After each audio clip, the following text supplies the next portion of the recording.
This morning you reported that the automakers had some good sales, but on the other hand, we're hearing about $5 gasoline prices. What's that going to do to the auto business?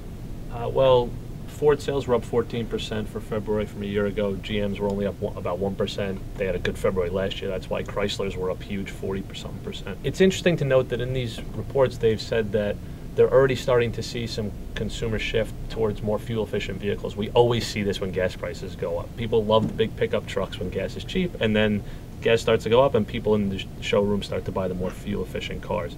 The thing about gasoline prices right now is, yes, they're very high. They're getting close to $4 a gallon. People are talking about $5 a gallon. Something's got to give, right? We can't have retail sales and auto sales continue to trend higher and consumer confidence going so much higher if gas prices are really going to march to $5. We've seen oil pull back a little bit here. It remains to be seen if what's going on in Iran and these other issues are going to make a prolonged rise in gasoline prices, or if it's something that's going to ebb and flow as it typically does. So, I mean, you mentioned retailing. So is it possible that gasoline prices could kind of put a crimp on the entire kind of economic momentum that we've been having? Well, one of the things economists usually say about GDP and gas prices is that the economy can withstand gas prices rising for a short period of time. The economy can handle $100 barrel oil prices for a while.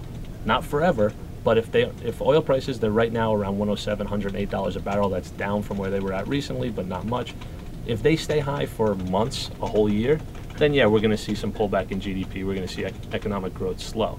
But if the prices are just high now and they ease a little bit and then they pick up in the summer like they always do, it's not a given that it's going to be this massive drag on an economy that is clearly picking up steam.